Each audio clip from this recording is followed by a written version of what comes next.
Hey guys, on today's episode of Beyond the Chair, it was amazing. It was amazing guests with Jiab Suleiman, orthopedics surgeon, and Point Blank, aka Mo, and Hassan and Nashid. Man, this episode, it's insane. Tell them about it, Mo. Great episode. I feel like I was having like a dialogue amongst. And by the way, he told me like I just want to come and listen and see what that surgeon doctor gonna talk about. Yeah. So my dad actually did a surgery with him a while back, not too long ago, and I was introduced to him, and that guy's just like a walking encyclopedia. So I wanted to sit in and, like a sponge, just absorb all the information. Hassan is a very prominent speaker he speaks in many different countries all around the world. So it was just an amazing experience. You guys stay tuned. You guys gonna love that episode. We always gotta post and bring good people. They have a lot of knowledge, and business people, they have a lot of success, like Mo, like a lot of people. We love to bring them in and share their stories with us. That way a lot of people can get benefit out of it. Thank you guys, stay tuned.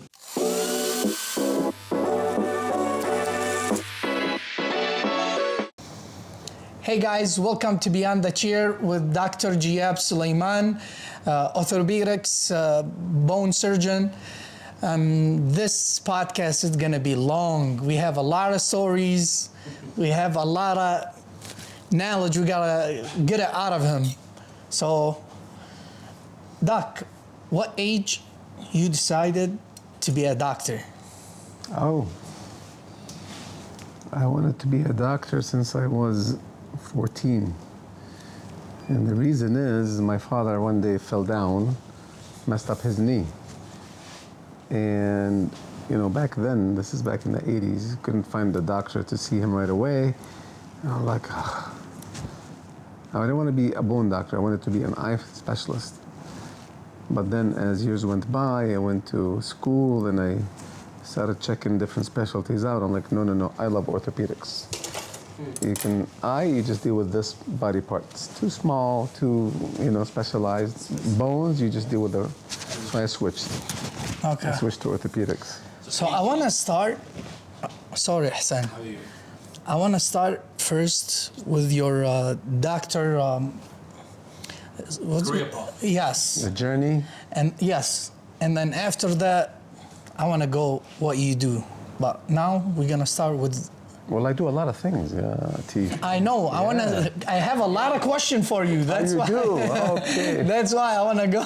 So starting with the doctor thing, you said 80s, father had an injury, You decided that was it. Where was the 80s? Where were you at that time?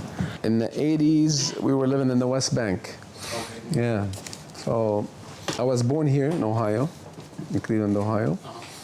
Lived here for years, then moved back to the West Bank for a few years.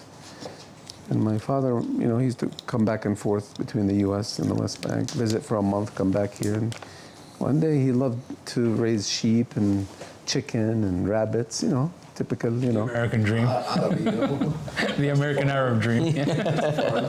So I was feeding the sheep, and then I hear, look, I'm like, oh, he fell down. So we took him I'm from Ramallah to Beit Lahem, is about an hour drive. We took him in the car, and the doctor had left. And we went back, and I'm like, and he was screaming in pain. He used to live in Washington, D.C., and he said, listen, on the way back to Ramallah, my aunt Fatima, Allah yarhamha, she had passed. She lived just as we entered the town. He goes, have the taxi pull over. I'm like, what do you want, Baba? Let's go home. He goes, نزلني عند أختي. Fatima. I'm like, شو بدها تسوي لك Fatima? We went to the doctor, نزلني هنا. He's just a tough man. So we went, I stopped, and I rang the bell. She was home. She goes, شو فيه?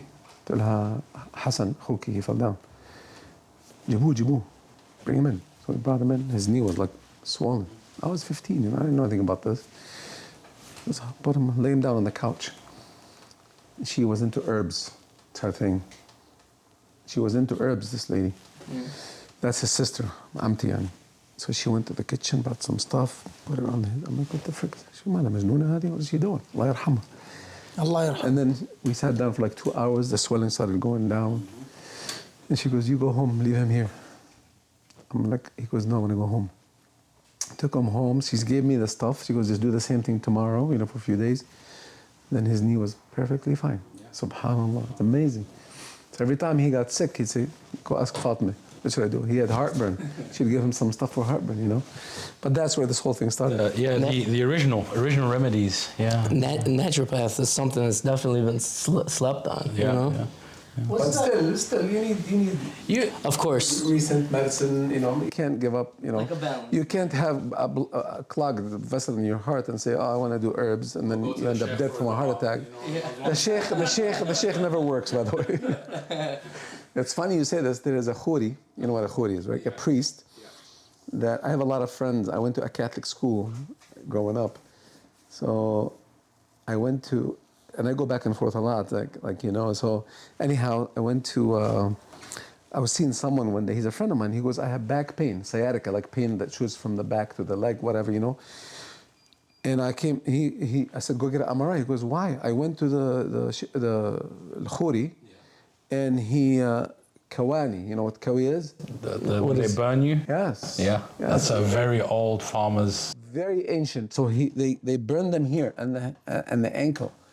I'm like, are you nuts? You're an educated engineer. وشو الخوري بده يسوي؟ قال والله people go to him and they get better. I'm like, أشوف. I look at his ankle, it's infected. It's draining blood from it. Now we got two problems. His pain never went away. That remind me, like growing up in school, I see people like, you want to get a little bit more religious, especially around Shahr Ramadan time, right? Which is just around the corner. May Allah give us life long enough, inshallah, that we see it through.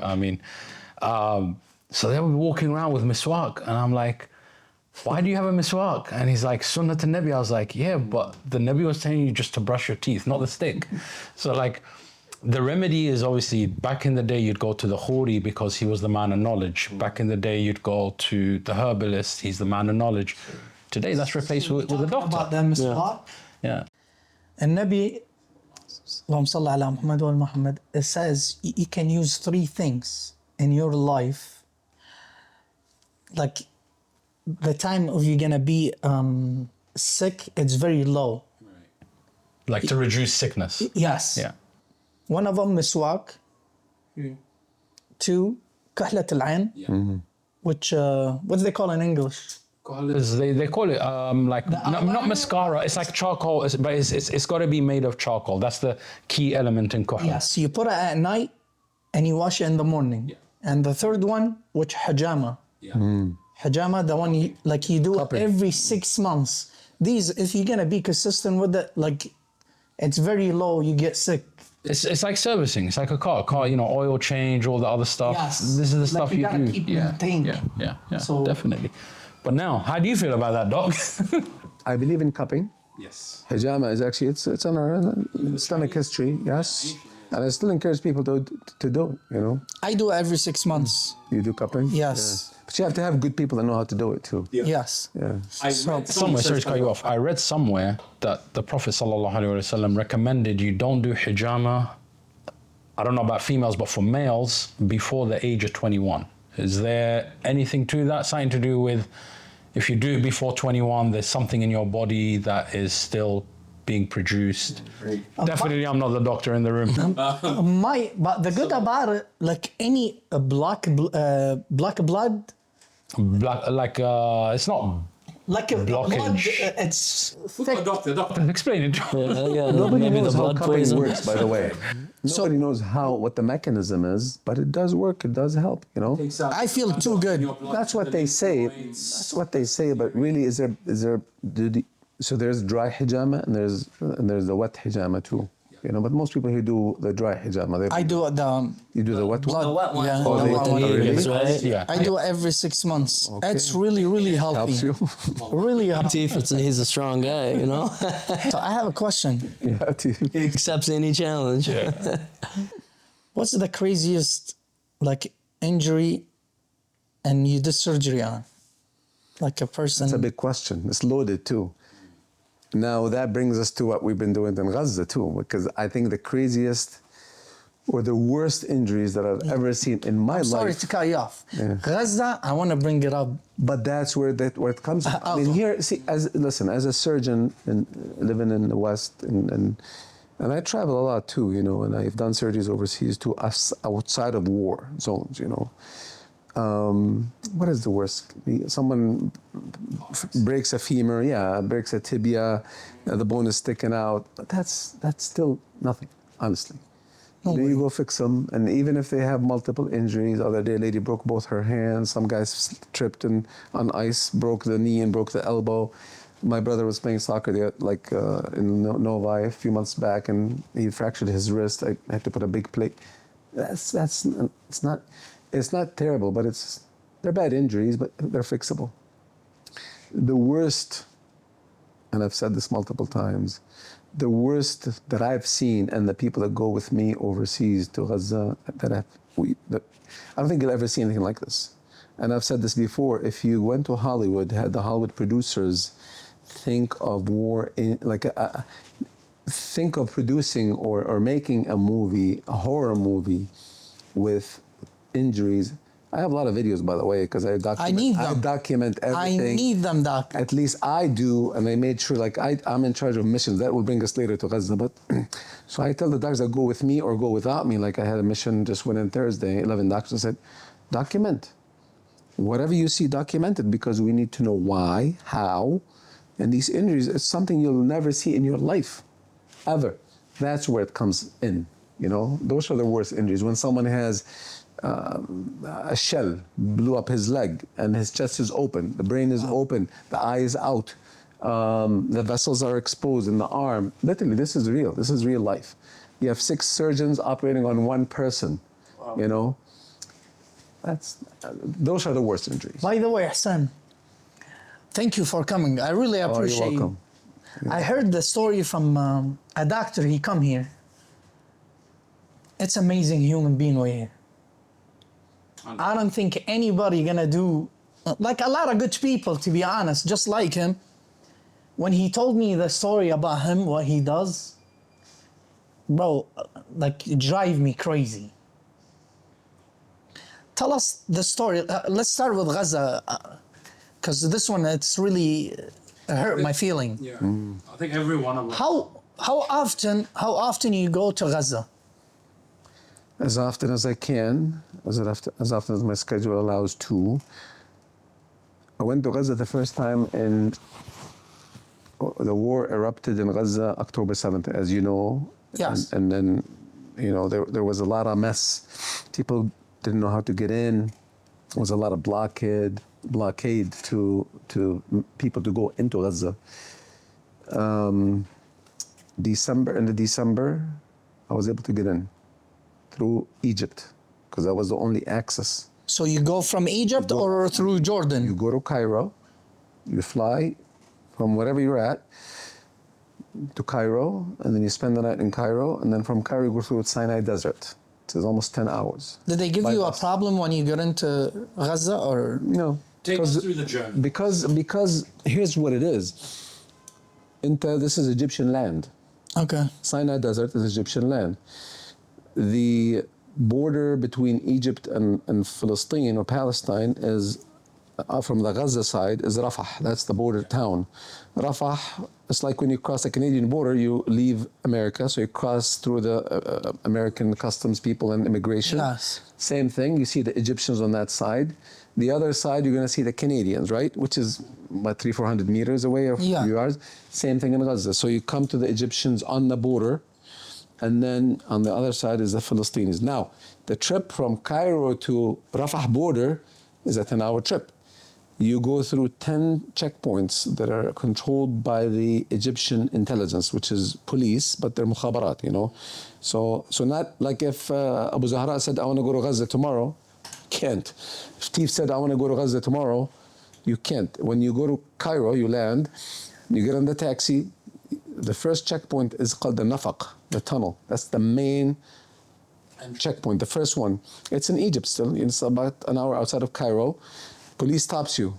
Where's your Hawiyya? Passport, American. Where are you going? Gaza. What are you doing in Gaza? Go back. They won't let you in. Okay. So you have to have pre-approved list of people that are going to Gaza. And that's the hard part. So the first time we went, I had 21 physicians with me from all over the world, from England, from Sweden. There were 5 or 6 from the US, 1 Canadian, 1 Algerian, and 3 or 4 Jordanians, Urdunian. So we all met in Cairo. Is they from here or from? All of us. Are they? They live in the United States. No. I'm saying like some are from Jordan. Can I ask you one quick question? Sure. Are they all Palestinian? How are you guys connected? Well, we have an organization called Rahma Worldwide. The organization was recruiting physicians to go to Gaza. They're based in Detroit, in Southfield. So all you do, let's say Tif is an eye specialist. Okay. He wants to go to Gaza. He goes on their website and he fills a form. And then you put your name, passport number, information, what specialty you are, and then that list, after they assemble a list, that list goes to the Egyptians. And then the Egyptians look at the names, they approve you, they say now these people can fly in, and then they can go to Gaza. So it has to be pre-approved. It's not a like you fly here from here to Europe, to England, you just check in and they give you a visa. So Just the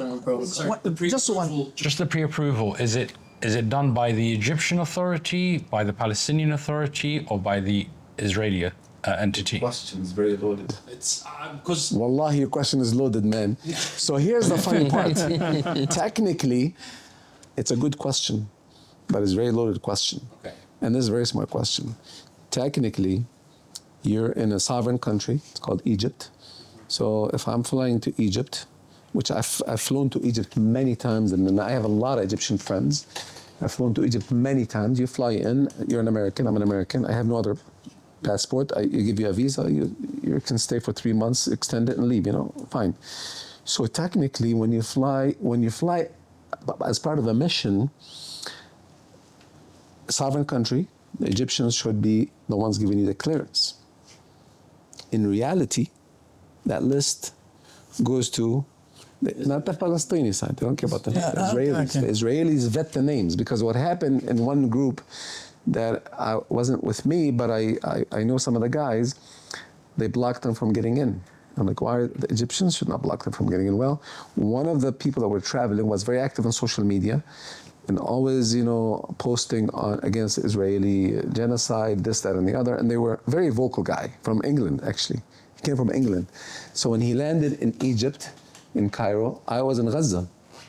And through some of the guys that were in that mission, they said they're giving us a hard time. There were 20 doctors with that group. Tamam? God bless you guys. 20 doctors. So they said that group can go in because of the one guy from England that was very active against the Israeli government, basically, and IDF, Israeli Defense Forces. And then we made some phone calls. They said, okay, if there's one guy, send him back. Let the other 19 go in. Yeah, it's okay. We need the doctors. This was the peak of the war. So then a few phone calls, and they said, okay, we'll let the 19 go in. The one guy will go back to England. So they sent him back, which shows you that there's someone else vetting the list of the name. That's a good question, though, Hassan. Yeah. So that's how it happens. And then once you get in, then that's where we meet. So the first time I went to Gaza, I met all these doctors that came from all over the world. I only knew one person, Dr. Farhan Hussein from Texas. He used to live here in Canton, then he moved to Texas, The rest of them I did not know, never met them before. We get there, they made me in charge of the mission, of the group. People I've never met in my life. Introduced ourselves, where you're coming from, you knew the youngest. The oldest was Egyptian, Dr. Muhib from Sweden. He was a thoracic surgeon. The youngest was Hassan, who I would never forget. Young man, 27 years old, from Algeria. He's from France, from Paris. Hassan, what's your name? He goes, my name is Hassan. I'm like, Hassan? يعني لا هو عربي ولا هو إنجليزي ولا Hassan? Is it Hassan? He goes, yeah, Hassan. I'm like, oh, okay, Hassan, where are you from? France, Paris, like ancestors, Algerian, 3rd generation Algerian. wow. 27 سنة, I'm 27 years old. Yeah. I'm like, why are you coming to Gaza? Because I want to help my brothers and sisters. I'm like, okay, are you married? Yes, you have. And he has a son. Son was like 9 months old. I'm like, you left a son and a wife, or you may never come back from Gaza. He goes, I have no problem. I'm like, subhanallah. I fell in love with this kid. That was the youngest man on the mission, that first mission we went. So he had a duty to uphold.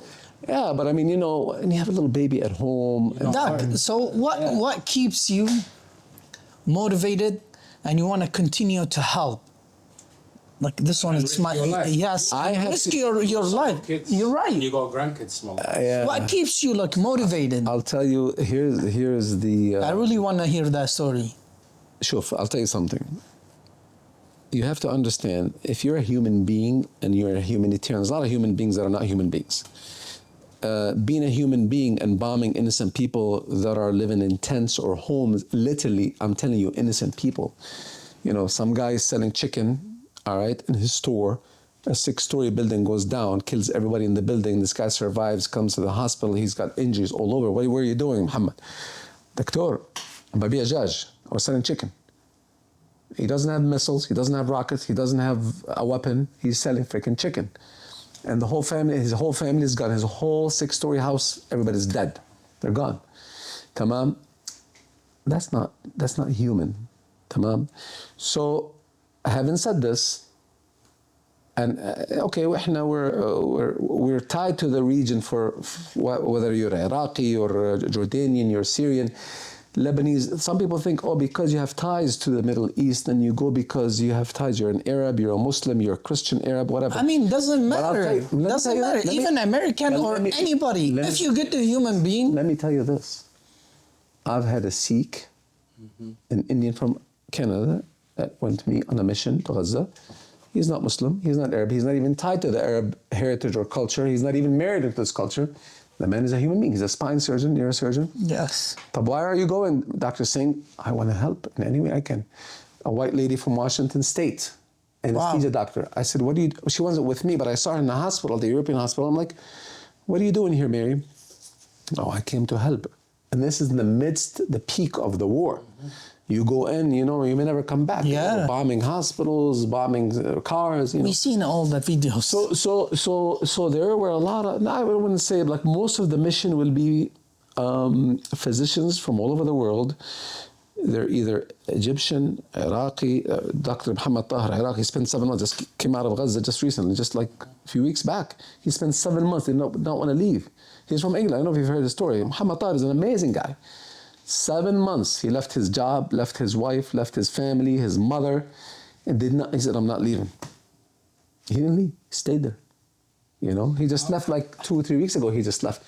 But there is the physicians that have ties to the region. There are physicians that, there was a Jewish doctor from North Carolina that went on a mission.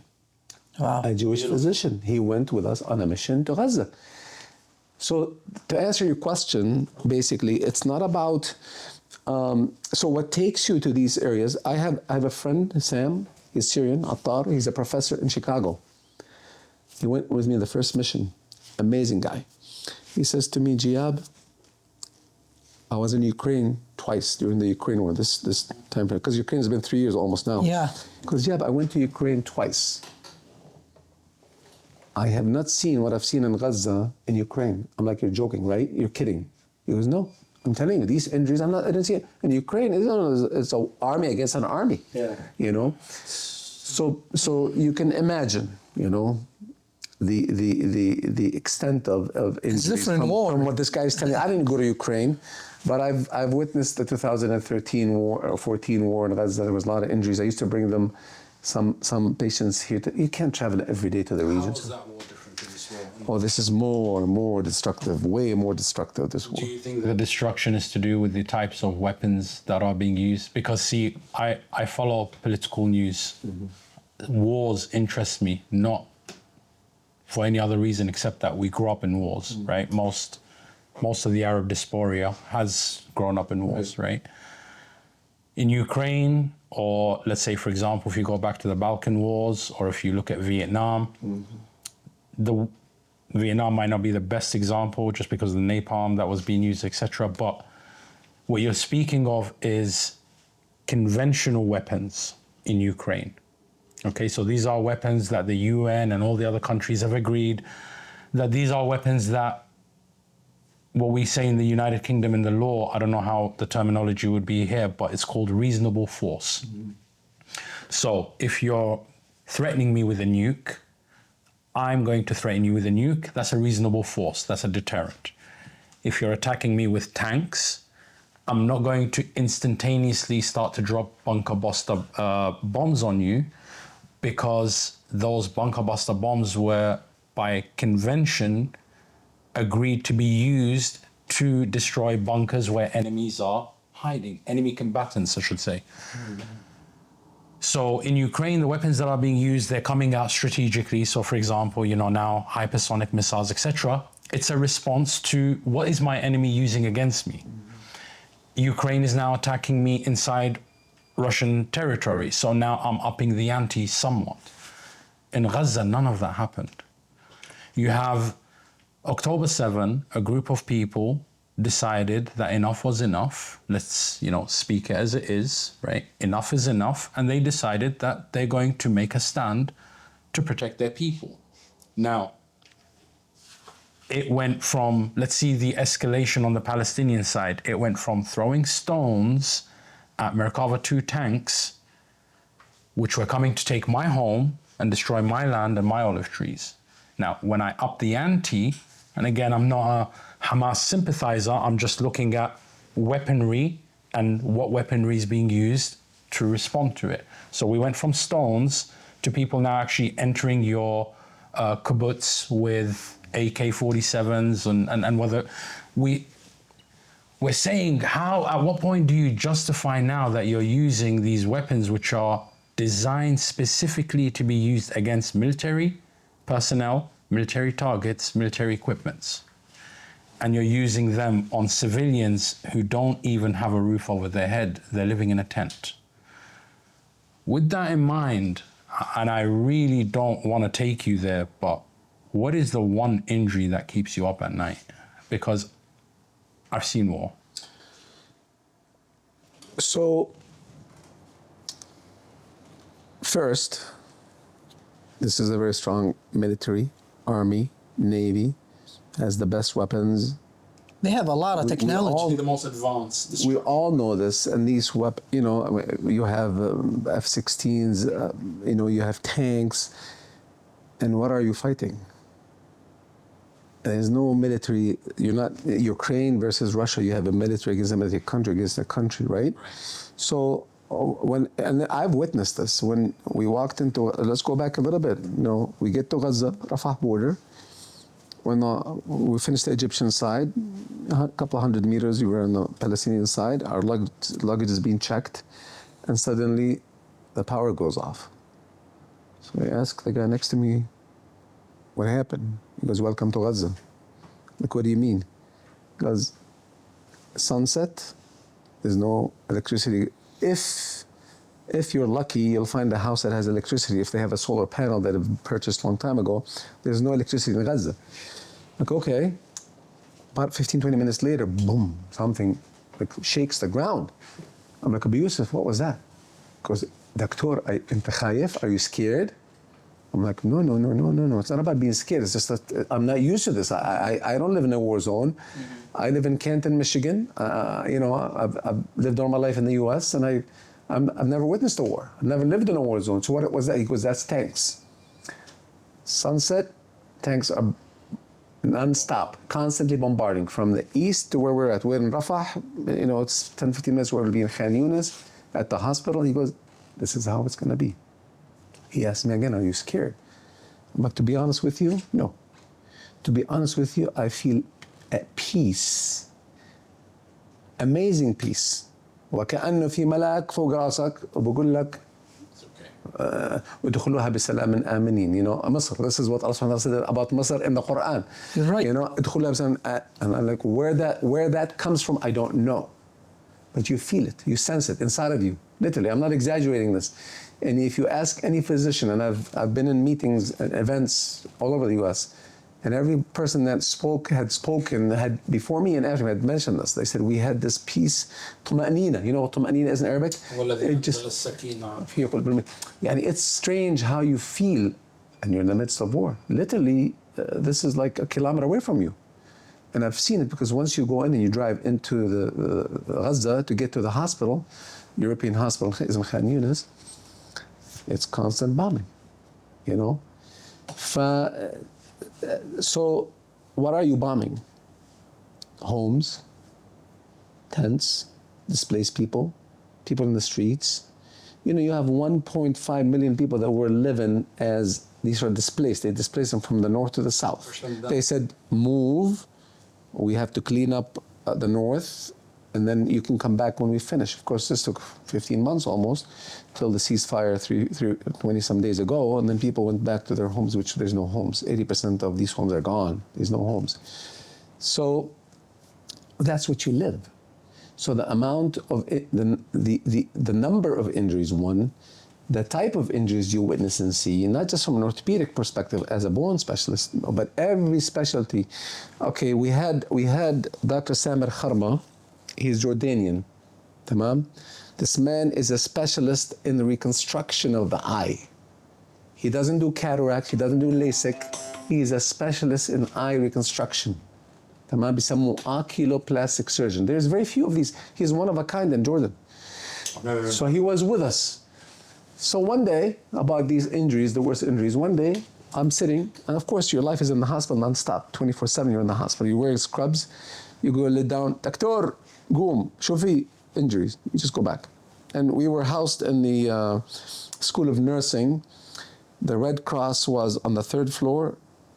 It's like a U-shaped building on the 3rd floor. There's no school, طبعا, but they took the College of Nursing at the European Hospital and converted it to a dorm for the physicians. The Red Cross took 1 floor, and there were some families on the 1st floor, and our mission was on the same floor, but on the other side. So Samer, I was in the hospital, but he goes, تعال شوف. I'm like, what's going on, Sam? Orthopedic injuries? He goes, no, تعال شوف. This guy was going to blow your mind. I'm like, okay. So I go, and this is a man, his name is Abdullah. He's wrapped up with a dressing, bandage.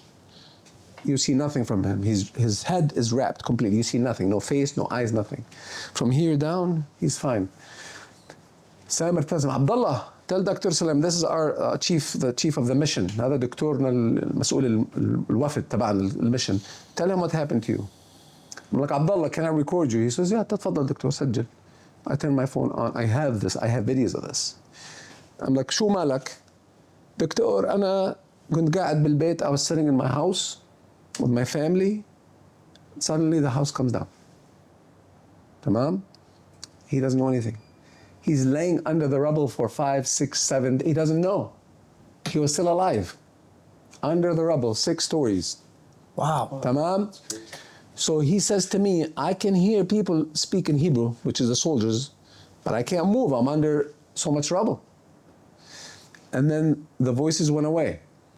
And then I hear some people بالعربي بيحكوا. في أحد هنا, anybody here? But he can't say anything. He's under rubble. So then they heard someone breathing, with chisels and basic tools. They finally found him under this massive amount of rubble. So they pulled him out. Not one single broken bone in him. Wow. Wallahi. I'll send you the video, you can see it. Not one single, not even a finger broke. You know what happened to this man? That's why Samer Kharma, Dr. said, تعال هذا miracle من الله. I'm like, طب شو ماله؟ ليش لافين وجهه؟ قال لي, no eyes. Wow. His scalp is open. His nose is split. His lips are split. But only one thing is working in this guy. I'm like, what is he? He goes, his tongue بيحكي. شال عن راسه. شال. I saw his eyes are just like fishy eyes. They're gone. That's why they called Dr. Samer Kharma to fix it. Wow. And then they took him in the operating room. I said, I'm going to follow this guy till the last day I'm here. There was a Omani, Dr. Ayman too, who was a plastic surgeon who would clean things up and stitch them up. Literally, when I walked in the operating room to see him, and it's too figurative, but يعني, this is what we deal with. We're physicians. هذا كله مفتوح من فوق, عينيه فيش عينين, his nose is split, his lips are split, but his tongue شغال. When I was talking to him, the only thing that was working in this face is his tongue. كأنه الله سبحانه وتعالى بده إياه هذا يكون شاهد على اللي صار معه. Well, why would Allah subhanahu wa ta'ala leave him 6 stories, 6, 7? He doesn't even know how long he was بدون أكل, بدون شرب, under the rubble. ولا عظما كسرت فيه يا زلمة. طب أنت when this stuff falls on you, you break bones, you break a leg, you break a foot, you break a toe, you break a shoulder. Yeah. Subhanallah. So it was amazing. Doc, I want. You know, and just that point you mentioned, like Allah wanted him. Allah subhanahu wa ta'ala says, and we made people find their tracks so that they know the word of God is truth. Yani sometimes Allah subhanahu wa ta'ala will keep a person alive like that, specifically so that they can tell that story, especially for us, you know, Karbala and everything, Sayyidah Zainab, like sometimes the survival of, and that's another thing we're going to talk about, and I think we need to have doctor again, you know, survivor's guilt is a huge thing, PTSD is a huge thing, but you're right, Allah subhanahu wa ta'ala sometimes keeps them just so that the story is told. Yeah, Teef. So, Doc, what has this experience taught you about life and, as they call it, humanitarian? Humanitarian. So بدنا العالم بيعرفوا like شو تعلمت من هاي. Like you see all that in your eye. Sure. Being in a war zone is a different scale of like I said, injuries, damage, destruction, the type of injuries you see. I think you asked me the worst thing I've seen earlier. The worst thing I've seen, which is the first night I got to the hospital, I left a team in the room, and there was a young man, his name is Hammam, he's from Gaza. They assigned him to be with us to help us. I'm like, take me on a tour to the hospital. I've never been to this hospital, so I can know where the emergency room is, where the ICU is, where the operating room is, so I know how to maneuver. The worst thing that I've seen other than injuries was the condition of the displaced people that lived in the hallways, the corridors, the stairwells of the hospital. I'm like, Hammam, what is this? I'm walking and there's ladies sleeping on the floor. I'm like, شو هذا? I walk in the hospital, in the hallways, there's families, kids, women, old people. The stairwell, there's people sleeping on the stairwell, يا زلمة. Wow. شو هذا يا همام? قال لي, these are displaced people. The safest place for them is the hospital. So they just fled and stayed here. But hospitals were not safe. So to some extent, but for them, how was it when you guys were specifically, because there was a phase in the war where we're witnessing the news, and it seemed, at least for us, that hospitals were the intended target, that doctors were the intended target. And how you guys do the surgery?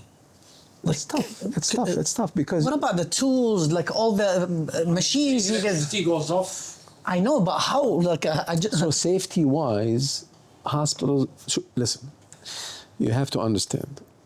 Anybody that wants to go to Gaza, this is the war zone that we're living with right now, this moment. I tell them, I just sent 11 physicians from Europe, Turkey, primarily Europe and Turkey. There's 2 Turkish, and the rest are from Europe, all over Europe. Britannia, Almania, Suwed, Irlanda, yani, that's that region, you know. And they're right now in 3 hospitals in Gaza. I tell them before they leave, Zoom, listen, you have to understand, anything can happen to you. You go in, you know you're going to a war zone. A plane may bomb you. I'll give you an example. About 6 weeks ago, this doctor from Texas was in the Madani hospital, which is the Ahli hospital in northern Gaza. And he was texting me. He's standing on the 5th floor. Goes, Assalamu alaikum, brother, we're leaving in 2 days. We need these things. I'm like, okay, alaikum salam, no problem. We'll get them in with the next mission. You know, because the mission leaves, the mission goes in every 2 weeks. And suddenly, boom, his phone is recording the sunset. And an F-16 bombed the same hospital, the building across from him. So because he was recording it and texting me. I'm like, what is this, brother? He goes, they just blew the 5th floor on the building across from him. Like, why don't you go down to the 1st floor? I don't know who's doing this. It's an F-16. Within 5 minutes, the message was in his wife's hands. Everybody was watching the news. Oh, they just bombed, because the news media is always broadcasting. Yes. And his wife is texting me. She's calling me. Is my husband okay? I'm like, how the hell did she know so quick? She goes, I just seen it on the news. They bombed the Ahli hospital, the Madani hospital. I'm like, listen, sister, I was just talking to him. He's just fine. I just told him to go into a safe place. To answer this question of safety, there's nothing safe. There is no safe. Have you been shot at? Yes. Have physicians been? I'll have to say this. Technically, when you're with a mission, There's an Israeli coordination office in Tel Aviv that we coordinate with any mission going in right now, because now we're going from Amman, because the Rafah crossing was closed back in June. So when they closed it, every mission now has to go through Jordan. So people fly, like this group flew to Amman. They spend the night in Amman. On Thursday morning, they get on a bus, they go across the border, a bus picks them up, takes them all the way to Gaza. So it changed, but the coordinator's office is in Tel Aviv, you know. We send them the list, they clear them, they go. Tamam?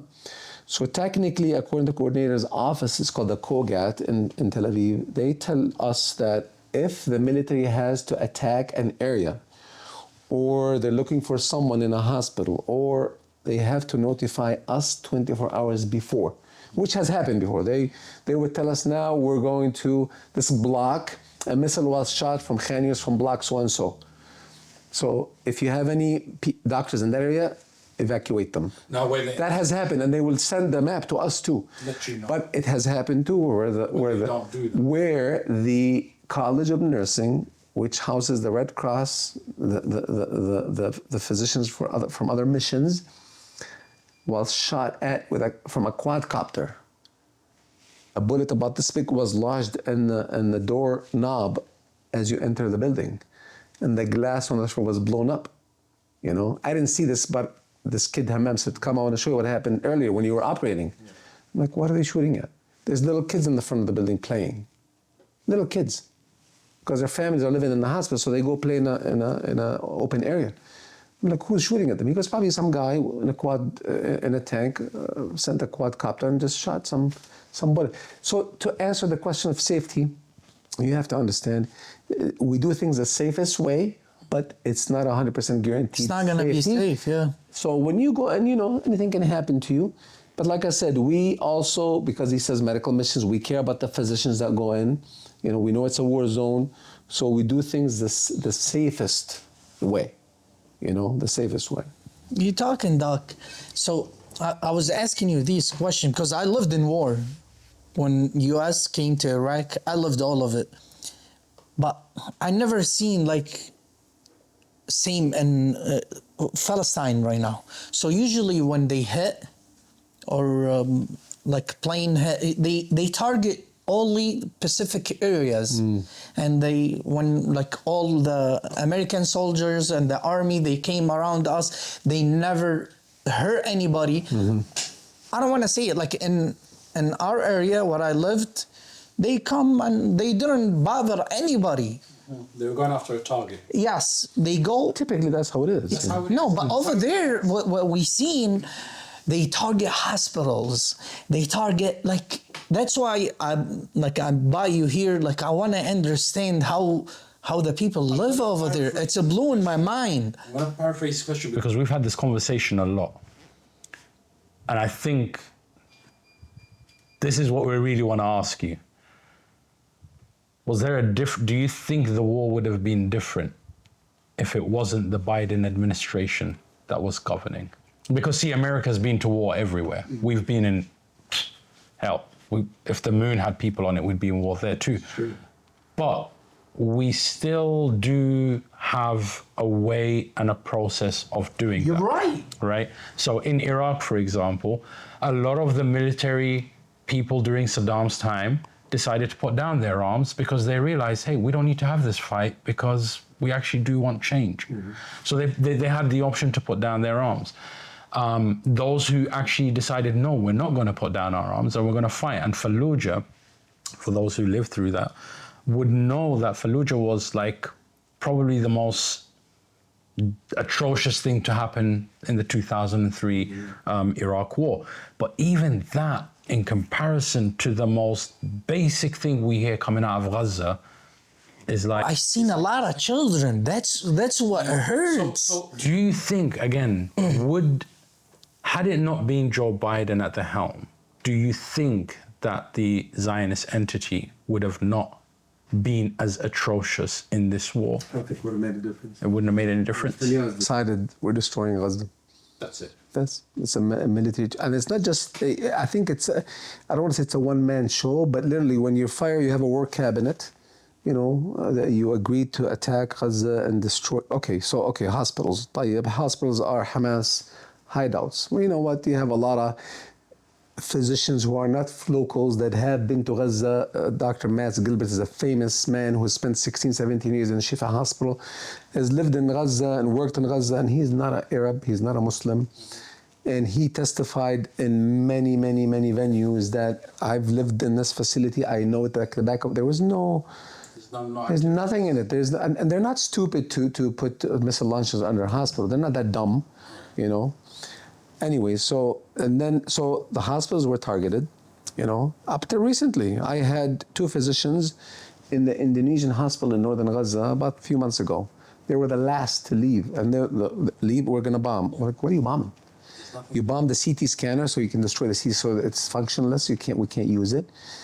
So this is the situation with hospitals. So there's only 5 functioning hospitals out of 38 hospitals in Gaza right now, taking care of almost 2-point-some million people. Yes, and the lack of supplies, medications, tools. Like if I need to put a plate on someone, you can't find a plate for an orthopedic surgeon, or someone that needs some vascular.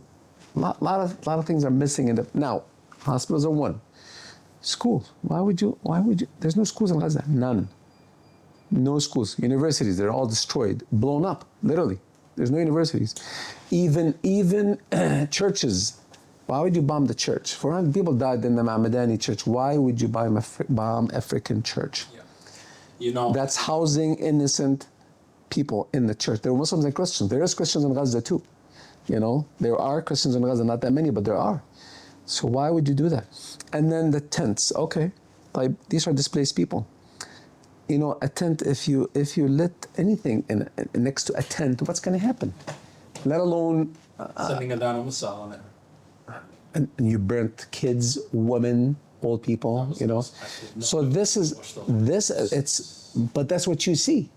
The first night I was there, I was going to tell you this story. This is probably the worst thing I've ever seen. I walked into the ICU, this young girl in the corner, and I'm like, what is, she's burnt. Her mother's standing next to her. She goes, I've been here, we can't get her out of Gaza. I'm like, there's no burn unit. And I'm like, this girl should be out of here. Send her to anywhere, to Qatar, Kuwait, Turkey, Egypt, أي مكان ثاني. Did they accept it? Next morning she was on the ambulance and out. I'm like, what are you guys doing with, شو بتسووا لها أنا ولا حاجة. And she's burnt, she's full body burns. So how do you know? No, when you guys send it, did they take it, take her to different Next day countries? she was on an ambulance and she went to Qatar. Okay. Yeah, next day. I said, this girl has to leave. The Rafah border was open then, but I mean, I saw her. It's not an orthopedic injury. I'm like, what is, this was 1 a.m. in the morning. The mother was frantic. The father has died, the son has died, and she has a cast on her arm. I said, how long you had this on? She goes, I've had this on for 42 days. Nobody's even looked at her arm. I'm like, take it off. Let me check it. Without an X-ray, I'm like, you're fine, just leave it alone. So the things you have to deal with in such an atrocious and vicious war is beyond imagination. It's literally beyond imagination, but you see this every day. You know, every moment, multiple. You walk in the emergency room, that's where the patients come in first. You just walk in, there's hundreds of people in the emergency room, families, kids, women, old, young, arms are missing, legs. That's what you see. And then you have to do a triage. Okay, well, this goes upstairs, this goes. It's not easy because the volume of injuries was, at least now there's a ceasefire. It's much, much, much, much less. There are some injuries, but it's way less. But during when the war was actively going on, every hospital that is functional, whether it's Nasser, whether it's Aqsa, whether it's European, whether it's Ma'madani, whether it's Kamal Udwan was in the last hospitals they destroyed. They destroyed it, and then they imprisoned the staff and the teams. Dr. Abu Safiya is still in jail. I think I talked to his son. Did they tell the people, like, before they hit, let's say they target this area or this house, did they tell them, hey, you guys gotta move? Or the hospital, did they tell the people inside the hospital, you guys gotta move, we're gonna hit that place? Or they just hit it? They've told some of the hospital facilities, have announced that we're going to attack, but like the Shifa hospital, they were surrounding the Shifa hospital for like 2 months. But they have patients in there.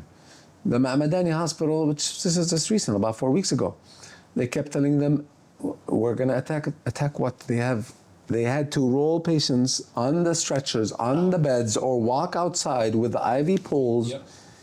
To where? In the street. To walk to the Madani hospital take you an hour and a half, 2 hours. You know? I won't forget this. There was a video circulating when they did hit Shifa Hospital. I think it was, I don't want to say it wrong, but I think it was Shifa Hospital at the time. Where Haram, this girl, she could have been at most, I want to say 11. Very young girl. She's holding the IV thing. She's got her drip. And she's trying to run down the stairs. And then I think because they were going to hit top or something. Like the conversations in Arabic, obviously, so you're hearing it, but there's a lot of shouting. And I didn't sleep for 3 days that day. But to your point, where do you go? Like she was running downstairs, and then one of the people says, "Rahtu al-binaya," literally. And then she just paused. Like literally, she just paused and she just sat down. Because it's like, where do I go from here? Khalas, if the whole building is gonna fall, why am I even running to be under the rubble? Yeah, because I'm asking that question. That's like life decisions made in a second. So where do you go though? I just told you, when you ask, like, take over in Iraq, they told everybody, stay at home, you guys safe. Yes, like, don't worry about anything. We're not gonna hurt, we're not gonna do anything. Literally, at night, they start, like, you just hear bombs, like bombs, non-stop. But we wake up in the morning, like nothing around us. Specific targets. They're hitting certain military probably areas. So that's why I'm asking, like, did they tell these people, like, oh, move, we're gonna hit that? But I mean, is everything destroyed over there? Allah say to you now. Kind of to bring the light mood back just a little bit. It's a joke about the tiger and the monkey, okay? So the monkey, every time the tiger sees him, he just grabs him and starts beating him up. And he says to him, why are you not wearing shoes? So the monkey gets fed up. He goes to the lion. He says, listen, you're the king of the jungle, you know? You don't wear shoes. I don't wear shoes. Nobody wears shoes. The tiger's always beating me up because I don't wear shoes. Like, find a solution, you know? So the lion calls the tiger the next day. He says, listen, we all know you don't like the monkey. Everybody knows you don't like the monkey. Okay. But can you just do us a favor? Can you find a justifiable excuse or reason so that when you hit him, we say, yeah, you were wrong. You know, the monkey was wrong. He said to him, I do. I tell him, why are you not wearing shoes? He says, nobody wears shoes, buddy. Find something better. He says, okay, give me something to find. He says, look, the next time you see him, tell him, bring me an apple. If he brings you a red apple, say you wanted a green apple. Then you can hit him. If he brings you a green apple, say you wanted it. You know, the opposite. He says, okay. So the next day, the tiger's like, you know, I've got him today, I'm gonna hit him, no one's gonna complain. Today, I'm gonna finish him off. So he sees the monkey, he says, hey, go get me an apple. The monkey looks at him, he says, Tikram ayunak. You want a green apple or a red apple? He says, son of a bitch, come here. Why are you not wearing no shoes? And he starts hitting him again. That's what's happening in Palestine. There's no, because there's a terrorist in this building, or there's this in that building, or bro, we just want to destroy it. The thing is, Allah says in the Quran Al-Kareem, and this is what I find the most disturbing, is that these are people who lived through what they're putting the people of Gaza through right now. You know, they talk about the Holocaust and they talk about Pharaoh, and that is the history of the Israeli nation, is that they are a people who have been oppressed. You would think there'd be some compassion, some mercy. In the Quran, Allah subhanahu wa ta'ala says, Bismillah ar-Rahman ar-Rahim, يَقْتُلُونَ رِجَالَكُمْ وَيَسْتَحْيُونَ نِسَاءَكُمْ إِنَّ فِي ذَلِكَ لَعَذَابٌ or bala'un azim, something along those lines, where Allah is saying to them that Pharaoh used to really hurt you people. He used to torture you a lot. He would kill your men and keep your women alive just so that you can reproduce, so that they have slaves. But these guys, what I'm saying is, like, they're not even leaving the women and the children alive. This is when you say genocide, when you say ethnic cleansing, you're not even allowing this community to reproduce. And if it reproduces, you haven't left anything for them to live for. So I want to continue in your question. Why they saying the lion, he's king of the jungle? He's not the biggest. He's not the fastest. and he's not the strongest. Yeah. He's not. He's not the strongest. But why they call him the biggest of the jungle? Big hearts. How he move. So that's why what everybody have to like think how Move with they courage. yes. Move with courage. That's what it is. Because if you think about it, like why? Why the lion? He's the course. king of the jungle. The elephant, He has courage. he's not the fastest, and he's not strongest, and he's not the biggest. See, you learn a lot from when you were introducing my presence, and not to be humble, honestly, the people that should be thanked are the people of Gaza. The people of Gaza. Like I walk in the area where patients are brought in before, it's called the pre-op area, before you go to have surgery. I see this young man, he has fractures, broken bones from bullets in every bone in his body. His name's Abdurrahman. I'm looking at him and he's smiling. I'm like, يخرب بيتك. يعني, you know what? Here, a little paper cut. My wife, my little son, he's bleeding. I'm like, let me talk to him. Papa, what's wrong? Nothing, Bob. I'm okay. Your mother's saying you're bleeding. No, Bob, she? Well, she's just exaggerating because she's freaking out from a little paper cut. تمام? هذا كل شيء فيه مكسر. And I'm asking him, why are you smiling? Because alhamdulillah. I'm like, if you walk to the emergency room, you sprain your ankle, you sprain your wrist, not a fracture, you just twist it. You go to the hospital, I want some Dilaudid, I want some morphine. I'm dying from pain. Something's different about these people in Gaza. Yes, yes. Whether it's a young person or an old person. You know, I saw this guy who was shot a bullet when they were asked to evacuate from northern Gaza. And that was 3 months after his injury. They could not find someone to fix him. A sniper shot him in his buttock and the bullet went through, you're into this stuff, so the bullet went into his pelvis, broke his femur bone, the hip. So for 3 months, he's sitting in a bed, his leg is up in traction, and they don't have tools, they don't have any instruments to fix him. So when I went the first time, I had a clinic, so I saw a lot of injuries. So I saw him, I'm like, why aren't you fixed? He's 33 years old. Because doctor, ما في حدا يسوي لي عملية. So we bought the implants and the equipment, bought it the second time, and I fixed him up, and I'm like, now you're gonna be a brand new person. Now you can put weight and walk on this. Like, these are the things you deal with. هذا هانا بدخل المستشفى اليوم بتسوي العملية بكرة and he's up walking. Done. But so there you're missing the specialists, you're missing the tools, the instruments, you can't find a drill to drill a hole so you can put a screw. You can't find a drill. I used to buy them drills every time I went توزعها المستشفيات to the hospitals. Basics, like a needle. You know gauze that you wrap? Wallahi, some doctor 2 months ago he said to me, Doctor, فش عندي gauze. I'm like, is that my gauze? That's nothing. It's so cheap, we used to throw it away. Because send me some gauze, I don't want anything else. Just to wrap people's wounds. I'm like, so this is how bad it is. The basics are not, because it's just too many injuries, too much trauma. While we're on this, because you know why I think all the people like in Gaza, they believe in God and they too religious. They know God, it's testing them. Mm-hmm. So they don't care about anything. They just, if you see them, bro, war and a lot of bombs, and they keep praying.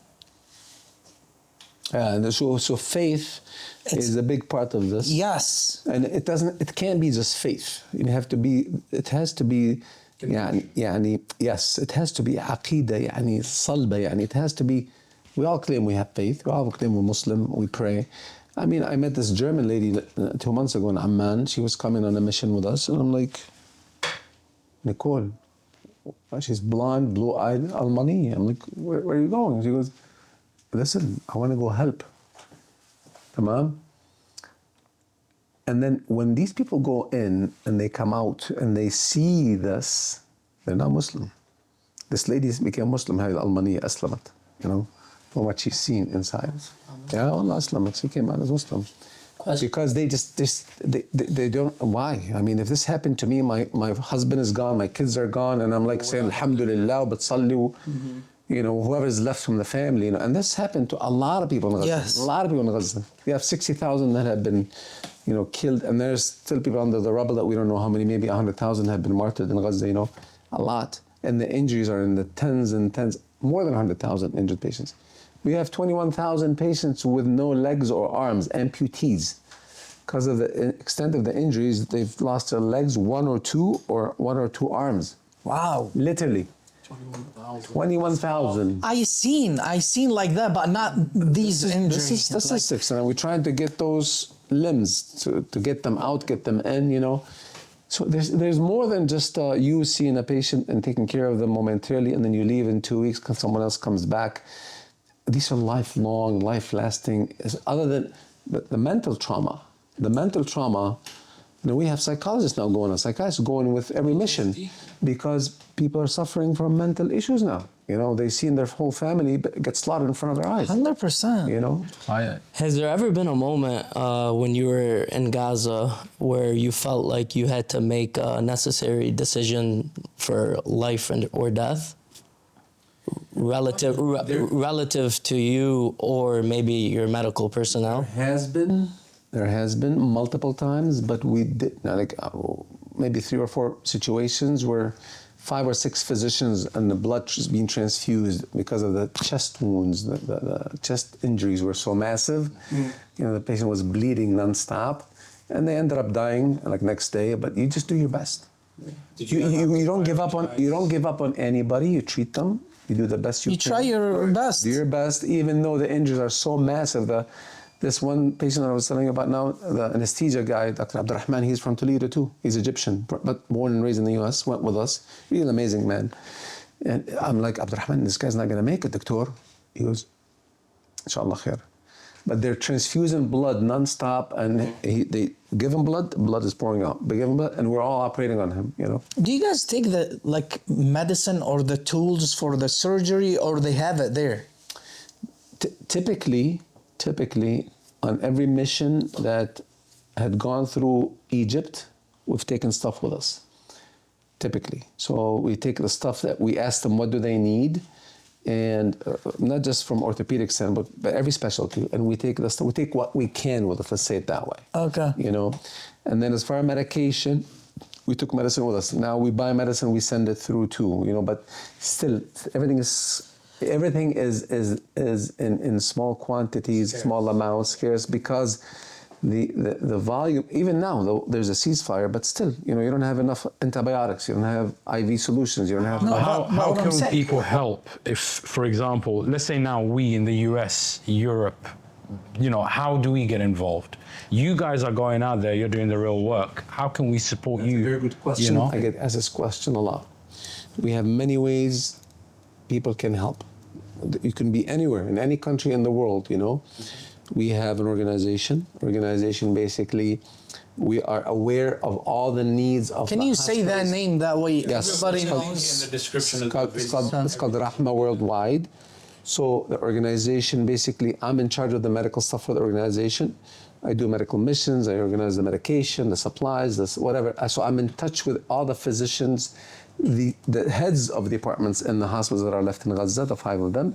So you know on a monthly basis what medications they need, what supplies they need, and people donate, we buy it, and then we ship it. Okay. Whether we do it from here or we do it from Egypt, we also have access from the West Bank. We can send stuff from the West Bank to Gaza too. We can buy stuff in the West Bank and ship it to Gaza too. So Doc, I want to know, let's say somebody has like injury, and how you know, do they have Ash'a? What do they call Ash'a? X-ray. X-ray. Yeah. Do they have it there, or you just decide, oh, this might has... Like, do you have to sometimes just go on impulse? Did they have like... Let me answer it this way. So the European hospital had X-rays. However, when you have, and I'm not exaggerating this number, there was a guy from West Bloomfield, Dr. Abdullah Bukhari. He's Pakistani by origin, but he was born in the US and went with us on a mission. He goes, Doctor, how am I going to handle 100 and some patients I'm walking in this ED and it's beyond imagination. So then the X-ray is exhausted.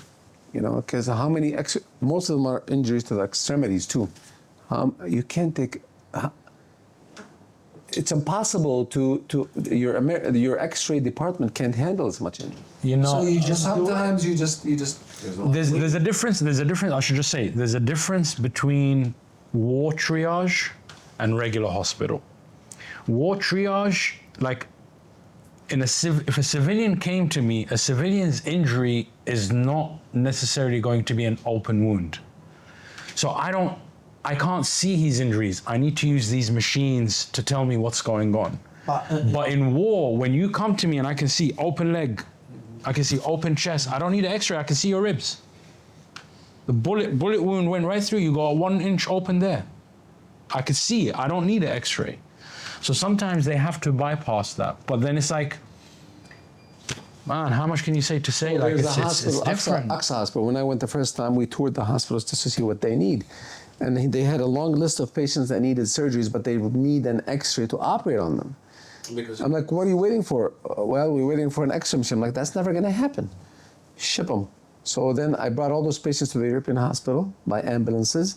We made them a schedule. We fixed them all before we had left. Because that's the only facility that had an X-ray, CT scan, MRI. Till now, actually, you know. Because your hands are tied. So you try to maximize what you can do with what you have. This is not the ideal situation. This is war, like Abu Zahra said. This is a war zone. So you don't have the leisure of, if you walk at Garden City, it's just down the street here, the hospital. You walk into the hospital, I twisted my ankle. Oh, they're gonna X-ray you, give you an IV, give you some medicine, make you sit and wait, and the doctor comes to see you, and it's chilling, fine, you know, it's fine and dandy. So you're fine, they put you in a brace and send you home, give you crutches. You know how hard it is to get a crutch. Today someone called me and says, Doctor, we need crutches and wheelchairs. what's crutches? Oh, okay. عكازات فيش عكازات عندهم. I'm gonna buy this on me. عكازات ما في عكازة. فبيروح عندك عكازة cost $10. I'm like, No, I'm gonna buy a lot of them. wheelchair, it's like $20-$30, you know? For real. يعني If you give me a wish basic list. things, it's basic things, subhanAllah, that nobody, listen, in a normal situation, this is not an issue. But in a war, But in a war zone, and you have so many massive injuries, and even the war had stopped, but still people don't have these, they don't have it. You know what I mean? We should try to help. تسوي عملية لواحد طب بده يمشي على عكازة ما في عنده عكازة برجع بالكرسي. one of the most devastating things of war. None of the problems. Okay, Doc. Now arise, we need you know? we need people to embedded. learn, like from your experience. Is there any food or vitamin make the bones stronger? Milk. For someone who's injured or for someone, a normal No, person? like A normal person? yes. Normal person should exercise. The best thing to do. If it's a kid, they need to make sure they have good supplement. Milk is the number one, of course. For an older person, if it's a woman, calcium and vitamin D, and then exercise. 30-minute exercise is the best way to keep your bones strong, your muscles strong, your body strong. Yes. Okay. So Especially for women, because women get into thin bone osteoporosis after a certain age, 40, you know. Men, much less. It's 1 out of 3 women get that disease. 1 out of 10 men can get this. So we don't have the issue because of women's hormones. I have a joke on that. They're different. فالحمدلله الذي خلقنا رجالا يعني, you know. So that's an advantage being a man, and we didn't have to deal with osteoporosis, some of the women's diseases, you know. what about healing? Let's say somebody has, like, you know, sometimes they tell him, oh, put ice or put heat. Like, An acute injury. so which one? Latif, when you have an acute injury, meaning like let's say I walked out now, I was running 2 months ago. Actually, this happened to me. I like to jog, so I was jogging maybe 4 months ago. And I was coming back to the house and it was dark. It was a pothole. My ankle went in the hole. Twist? ولا التوت رجلي. Okay. I didn't fall, but I twisted it. It was bad. So I got up. I'm like, it's okay. I kept jogging. I was maybe 2 miles away from home. Then a mile later, it happened again. Then I walked. I couldn't even run. I walked to the house. I got to home. I put ice on. Then you put ice on it for 2-3 days. So if something happens, such an injury, like let's say you're playing soccer and your knee gets hit, ice. Ice is always the first line for a few days till the swelling goes down and the pain settles down. So we call that icing. عرفت؟ So you when rest you it, gonna- you when- ice it. When you gonna use the, let's say some of them they say, like use sauna, or is that help or no? Later, if an injury becomes chronic, like صار له شهرين ثلاث, 2-3 months, and they're still having issues, you can use heat, like cupping is another way. Physical therapy, they use those modalities where they have heat, hot packs they use, you know. Is there any solution for somebody has arthritis? There's no solution for arthritis because we don't know what causes arthritis. So the best thing to do is to protect your joints by staying active. Okay. تمام? Staying active, exercise, walk, light weights, you know. You can do heavy weights if you're well built, you know, like Hussein, you know, he's mashallah, you know, Yeah. the strong man, little belly. Mo is perfect for this. Storage. Mo, he has zero fat, bro. حسين He has zero زي fat. الجمل بيخزن خزن زي الجمل for the long journey. Yeah, but Ramadan's coming. oh yes, Yeah. the story. We had a couple of quick fire questions for you, which Mo's gonna ask you. So what's one thing you wish people knew about Gaza? That's a good question. The people. The people are يعني شوف في العربي كلمات صعب to translate in English. شهامة وكرم. People are so they have nothing. I'm going to give you this little story بيهمش, it's okay لو طولنا عليكم شوية. So I one want it day- to be long. Listen, Tell me all the stories. You have to listen to this. Yes. So one day we're operating, we're busy, it's crazy, and this anesthesiologist. So I took coffee with me. The second time I went to Gaza, I bought it from here. You know, like a small, you know, coffee, like I don't know, maybe a pound or whatever. You know, I took a bunch of them with me. So I gave them to, you know, they like to drink coffee, the Gazans. So this doctor Abu Muhammad, I said. Can you speak it louder? I Abu want them to Muhammad, hear. this coffee is for you. He goes, Jazakallah khair, thank you. So he goes, next day he comes, it's the morning, we're sitting in a lounge, you know, a bunch of doctors and nurses, and he goes and makes some coffee. And I took some dates, so I'd give them dates ومعمول, أعطيهم كل واحد واحدة. No, كنا نتسلى, ما فيش, this stuff that's not there. So they're so thankful. Anyways, then he comes and he brings me a cup of coffee. He goes, Jiab, I'm like, yeah, Abu Muhammad. He's an anesthesiologist تبع تخدير يعني. He goes, تعال اشرب قهوة. قلت له أنا بشربش قهوة أصلا. I'm not a coffee drinker, honestly. But I was fasting. And I don't want to say this to him. He goes, يا زلمة, they're so hard-headed and stubborn, but they're so generous and kind. يا زلمة أنا made coffee for you, تعال اشرب قهوة. قلت له بديش أشرب قهوة يا أخي. And he was so persistent. I'm like, اسمع. They don't take no as an answer. No, ما عندهم. And finally I said, listen, honestly, I'm fasting. ليش صايم اليوم؟ What's special? وأنت في الحرب, why are you fasting? I'm like, أنت مالك ومالي, أنا صايم, شو بدك فيه أنت؟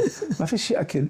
The best thing to do is fast. May as well fast. وخلصنا بتصوم وآخر النهار you eat whatever is there. There's no, you know. So then he says to me, here's where this comes. He says to me, okay Jiab, اليوم فطورك عندي. خلاص You know what that means? Yeah. بده يفطرني عنده. You know what that means? Like he's going to invite me to break my fast at his place. Here's the problem. The guy has no house. He's from northern Gaza. They destroyed all of his house, his brothers, his mothers. He showed me it. They dropped 2,000-ton bombs on the whole block. It's all gone. فنزحوا جنوب, أجوا على الجنوب. And I'm like, وين بده يفطرني هذا؟ فيش مطاعم. There's no restaurants in Gaza. And I'm like, what the freaking hell? شو ماله هذا مجنون؟ وأنا بعرف he has two kids, محمد وعبد الله. They sleep in their scrubs على الأرض, بيناموا في غرفة العمليات. His wife works in the lab and he has 2 daughters that sleep with the wife in the lab. So my head is kind of, وين بده يفطرني هذا المجنون؟ And then I started like, I should have just taken the freaking cup of coffee وخلصنا. Made it simple. So I ignored him. I kept working all day. الساعة 7:30, I see him walking around. There's a glass from the OR and I'm fixing a patient with 2 other doctors. And I'm scrubbed, like I'm working. شايفه بروح بيجي, شو ماله هذا؟ دخل. He walked in, he says, Jiab, like, yeah, Abu Muhammad. He goes, خلاص, أذن المغرب. قلت له, so what? I'm trying to ignore him. Because مش صايم قلت له طيب بفطر بكرة. I break my fast tomorrow morning. He goes خلاص يلا. قلت له no بدي أخلص العملية. I want to finish the surgery. So he left, came back at 9. He goes اسمع, get the hell out. Come on. خلاص, his mind is done. Just come on. They karama. So I kind of, we were finished almost with the operation, and I thought he'll forget. He didn't. جايب لي تمرة ديت وشوية مية معها. أكلت الديت شربت المية. I said, where are we going? He goes, well, امشي وراي. Let me wash my hands. Wash my hands. مشينا. The European hospital is a big hospital, so we walked maybe for 5 minutes. We get to the lab. He opens the door. His wife, she's making فطاير. تمام? And literally the lab is maybe 3 meters by 3 meters. It's not big. And his daughter is standing in the corner. And he goes, جاهز الأكل? Is it ready? قالت له yes. فرشوا حرام على الأرض, put a blanket on the floor. There's no tables, no chairs, nothing. And this is the best meal in Gaza. قلاية بندورة. You know? I put some tomatoes in a this is like the claim to fame in Gaza. This is the, you know, they have tomatoes and they just put it in a pot. حطت هالبندورة القلاية قعدنا على الأرض and we started eating. And then she made pies, cheese pies and za'atar pies. She made them. أكلنا بسرعة. هو مش صايم, أنا صايم. And I'm like, here's another lesson. The first lesson is this man's generosity in the midst of all this. You know, he wants to feed me to break my fast. Then his wife goes to me, listen, he told me a lot of stuff about you, this man. This man his family lives in Belgium. They're all well-to-do. When the war broke out, they sent him a message, تعال يا عمي, bring your kids, your wife. You can leave Gaza now. We'll pay the $10,000 the Egyptian charge to leave Gaza. It's not a problem. We'll send the money. And she's telling me this. And he said to her this, and he stopped. Stop talking. And he goes to her, listen, if you want to leave Gaza, go tomorrow. I'm not leaving Gaza. I'm staying with my people here. I'm going to help them, treat them, take care of them. If I die, I die with them. If I live here with them. If you want to go, take your kids and go. هاي بناتك وهاي أولادك. خذيهم وروحي على بلجيكا. روح. And I'm like, والله هذا الزلمة عن جد. He's just unbelievable. He's capable of leaving. His family has the money. And لحد الآن he's still there. I text him every morning. بصبح عليه كل يوم الصبح. You know. Doc, how you? I know you have office here, and how you balance between like your work and at some point this becomes يعني there's more pressing things in life. Yeah. More pressing things in life. So if you value money and value life so much, we talked about it. But I'm just telling you, it's beyond us. I mean, ماشي, okay, ماشي. People tell you you're going to lose money if you leave your practice. Not about losing money, because you have family here too. No, look. But what I'm saying, but people, you know, there's more value in what you do, you know, and that's what people miss a lot. You know, كيف بتروح war zone وبتعرف شغلك ومرتك وولادك ومش عارف شو, you know, it becomes a priority. No, like people that jump out of a perfectly working good airplane. Like, why would you open the door and jump out of it? That's their passion. This is what they love. It is. Mm-hmm. You are a humanitarian at your core, by the way, regardless. it's insane, bro. I have, just so you know, I have about 7,000 physicians and nurses, a long list that every single day, wallahi, someone new texts me, because they know I'm in charge of the medical missions. I want to go to Gaza. How can I get to Gaza? And they all have families, they have lives, they have work, they have schedules, you know. And what always boggles my mind is the ones that are not from us. When I say us, meaning they're not لا هم عرب ولا هم مسلمين ولا they are married into Arab, you know. What makes you go? I just want to... Good human being. That's it. I wanted to ask you a question. You know? The last conversation with your family before you leave. Assalamu alaikum. That's it. Man. So let me tell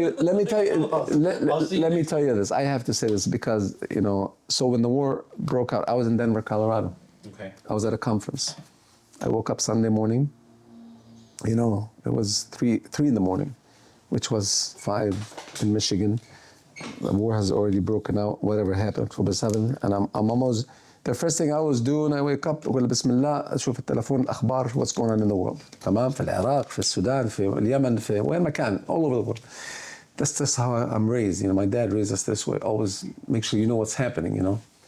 طيب, I'm like, is this real or is it a dream? So I call a friend of mine overseas. I'm like, oh yeah, but Hassan, it's going to be a bad thing.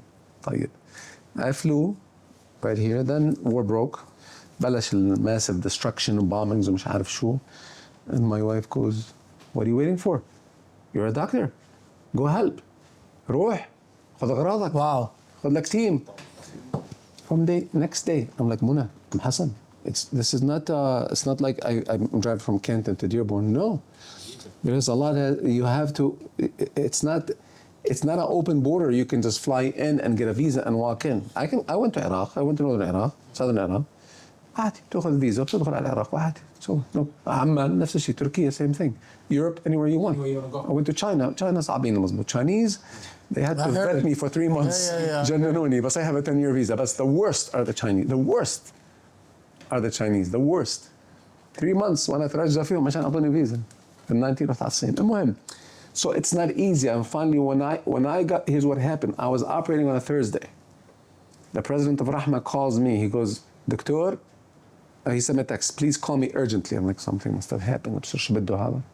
Call him back. Yes, Sheikh Shadi, what's going on? He goes, well, your name came up. You're approved. I'm like, for what? I said, I told them, give me 2 weeks because I have a lot of patients and people have surgeries. At least give me 2 weeks so I can block my time and arrange my departure. He says, today is Thursday. You have to be in Cairo on Sunday. So he gave me Friday and Saturday, and I have to leave Saturday. I'm like, he goes, do you want to go or no? I'm like, yes, done. Then I booked my ticket, came to my family. I said, I'm leaving to Gaza. It's Saturday. I booked the ticket right away. I was on the plane Saturday. I was actually, I was in Egypt Saturday. Sunday, we left to Gaza. So, and I took my son with me twice. I took my son-in-law. Back to your question about family, Atif, and my son-in-law is a nurse. He was just married to my daughter, Yasmin. 3 months or 4 months. الله يخليك عمو. He comes to my house and he goes, عمو, I want to go to Gaza. I'm like, اسمع, أنت لسه متجوز البنت يا حبيبي الله يخليك وقعد عند بنتي قل بالك عليها حل عني you know. I'm like no خليك عند البنت. He goes, عمو.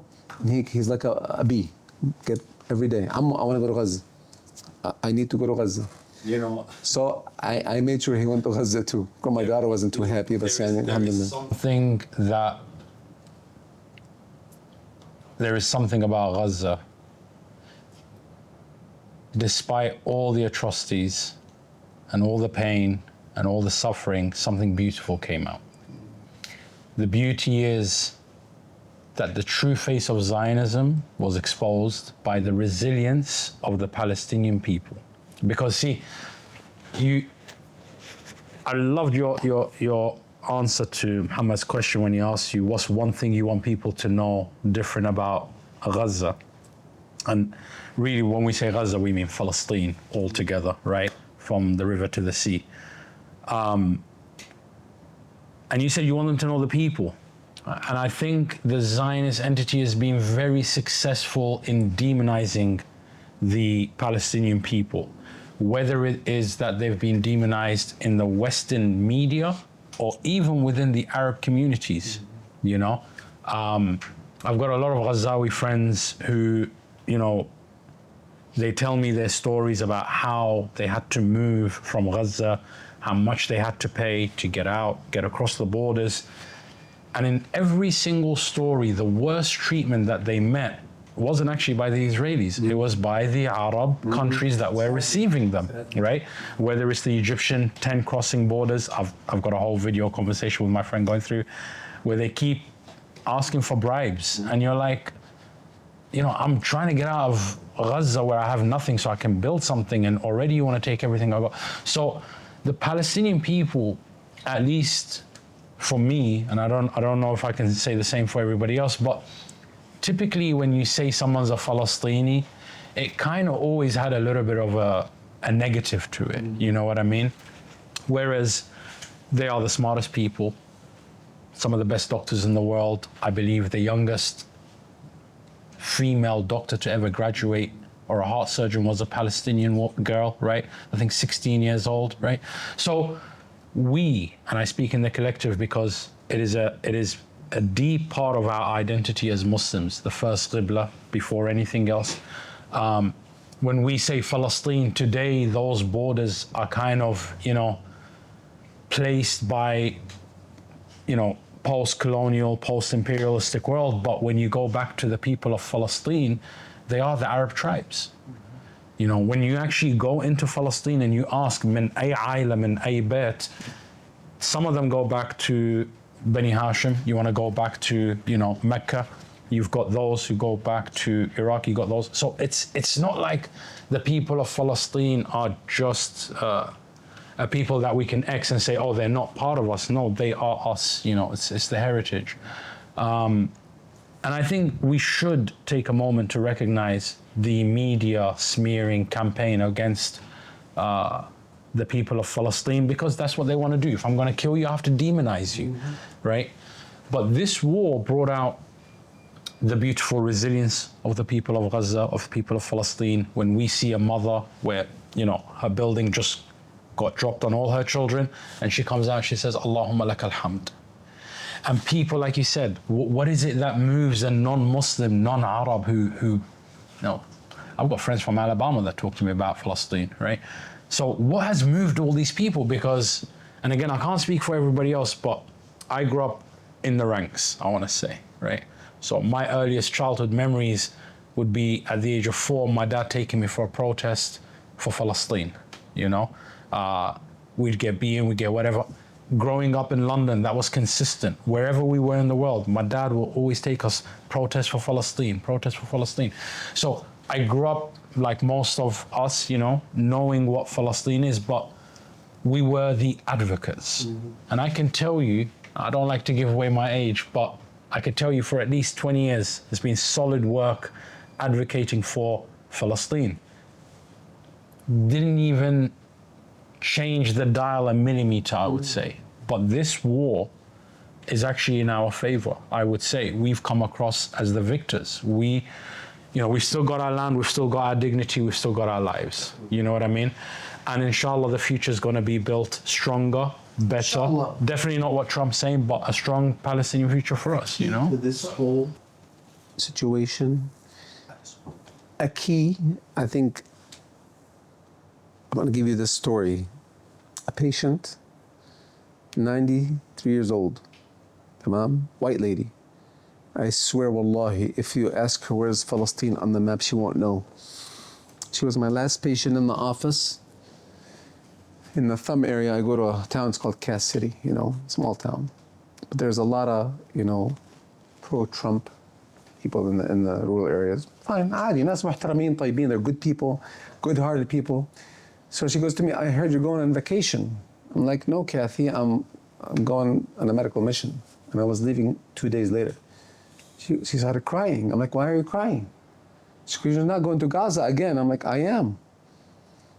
She goes, but it's not safe, doctor. I'm like, it's okay, you know? And then she opens her purse, pulls something. I thought she was going to pour some napkins or to wipe her tears. She puts in her hand, and she hugs me, and she shakes my hand and puts something in my hand. I look, it's money. I'm like, what's this? She goes, this is for the children of Gaza. And I'm like, okay. See, that's the biggest one. I said, listen, I will donate this for my own money to Gaza. Just keep this. She goes, no, I'm giving you this. And I did, made sure this goes to the children of Gaza. It was $200, it's nothing, and it's something. But this is very touchy. And I'm telling you, wallahi, she wouldn't know where Palestine is on the map. So the issue of Palestine is not an issue that came from October 7 or October 10 or 2014 war, or from the Lebanon war, from the Iraqi war. No. This is something that's been going on for many years. And someone was asking me today, what's the situation? Why? I'm like, so why?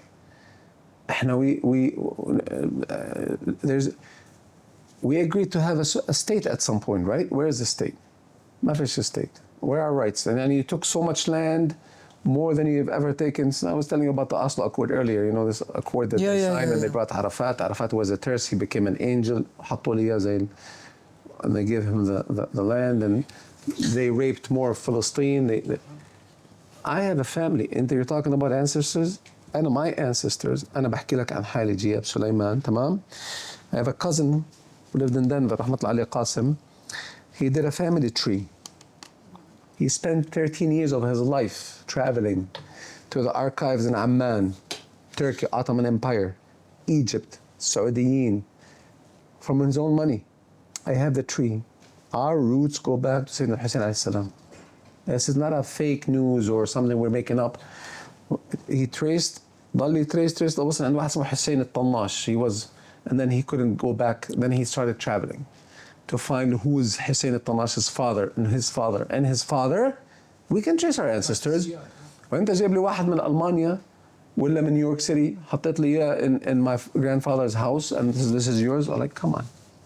وبدك أنا ضل مسكر ثمي ساكت لك وأرقص لك وأغني لك يعني God doesn't make sense. Doc, last question. So there is people have rights. And Donald Trump ماشي على راسنا وعيننا, he stopped the war, but he can't tell 2 million people, 3 million in the West Bank to حملوا روحوا قاعد بعمان ولا بالعراق ولا بمصر. Nobody gonna agree. Can't do that, man. Doc, we'll give him the same response we gave Netanyahu. Can't do that. Doc, last question before we end it. Yes, sir. What's your dream in the future of healthcare in Palestine? So I have a mission right now. And the mission is to try and fix everything that was destroyed in Gaza, whether it's hospitals, infrastructure. We had a conference in Amman 2 weeks ago, literally. It's called Gaza Nabdul Qalb, Gaza, the beat of the heart. We had 87 organizations from all over the world that came to this event. And we raised about $45 million to help reconstruct the hospitals. You have today 20 people died because they have no dialysis machines that need dialysis. غسيل الكلى ماتوا اليوم 20 واحد because they can't get dialysis. So there's a lot of things that are missing, and it takes a lot of money, it takes a lot of effort. Shayef, and I'm going to tell you something just to end this too, just so you know my background. When there was an embargo on Iraq back in the 90s, I don't know, maybe you were too young, all of you, definitely too young, winter too young. Asma, I had an Iraqi friend, I was living in Missouri. So we formed a bunch of us, like a group, and we started going to factories, I will never forget this, and get the milk from Ross, like in Cincinnati. I'll type up a letter on a typewriter. Listen, we're collecting milk for Iraqi kids because there's an embargo on Iraq. Tamam? And we'll collect all this stuff, put it on U-Haul trucks, take it to Washington. There was another Iraqi there, and then it gets shipped to Iraq. And the U.S. government will allow us to do this, by the way. This is under their eyes and ears, and we're approved to do this. It happened to Sudan, the same thing, you know? So being a Muslim, tamam, al-Muslimu, the Prophet says, al-Muslimu akhul Muslimu. Tamam? لا يظلمه ولا يحقره ولا يخذله. But if you see any Muslim on the street, they can be black, white, Iraqi, Sunni, Shi'i, Kurdish, they can be anything. You know, we have to keep this in mind all the time and get away from the secularism. هذا شيعي من الجنوب، هذا شيعي من الشمال، هذا كردي من فوق، هذا سني من هان، هذا سني من فلوج. You're right. This is what they want us to do. Yup. This way, حسين شو بدك أبو حسن؟ أنت عراقي وهذا فلسطيني. Why are you worried about فلسطين؟ أنت خليك قلقان بالعراق تبعتك. Worry about العراق. وأنت أمريكي وأنت لبناني. وأنت مصري وأنت سوداني من النورث ولا الساوث ولا هذا سوري. You gotta be good human being. That's all you need to be. This is the concept of فرق تسد, divide and conquer. This is what they succeeded in doing in so many cultures. But listen, we cannot. My job was to do this. What my dad taught me: raise my kids. You know, هاي مصحابهم لبنانية وعراقية وعادي. ماشي بروح على بيتهم بيجوا على بيتي no problem. بدك تصلي هيك صلي هيك who cares. بتصلي القبلة واحدة والقرآن واحد. That's why at the end of the day it's not gonna make a difference. We have to مش بس هيك even amongst the same يعني انت انا اصحاب عراقية كثير ولبنانية كثير وبتلاقي الحزازة the touchiness even within the small villages يا زلمة and they're the same people. That's why, Doc, But who created this issue? They did. Because they don't want you to be thinking as a one unit. This is where we need to do. So, Doc, that's what we need to do. Yes, if you bring like all the religion, they saying be good human being. That's true. Don't steal. I don't care what you tell them. Like any religious, bro. You know what I mean? That's why our book. Same Same foundation. I did a study on this, Doc. Interestingly, I don't know, I could be off the mark, but this is my findings so far. Every punishment that Allah subhanahu wa ta'ala mets out is for a crime you commit against another human being. Every punishment, everything that has a adhab in Islam is because of a crime you committed another human. What's adhab? Adhab, any punishment in the world, any legislative punishment. So, for example, imprisoning someone, whipping them 80 times, making them pay penance, whatever. It's always to do with a sin that you've committed against another human being or against the ecosystem or an animal. You've harmed someone. But every crime you commit against God, He doesn't punish you in the world. There's no punishment for it in the dunya. You do kufr right now, you say, there is no God. Well, what's your punishment? There's no, Allah says, okay, وَمْهُلُهُ رُوَيْدًا. Be patient. You'll see me in the akhirah, then we'll talk. You know? And that's the beauty of all religions when you come down to it, is how do you treat another human being?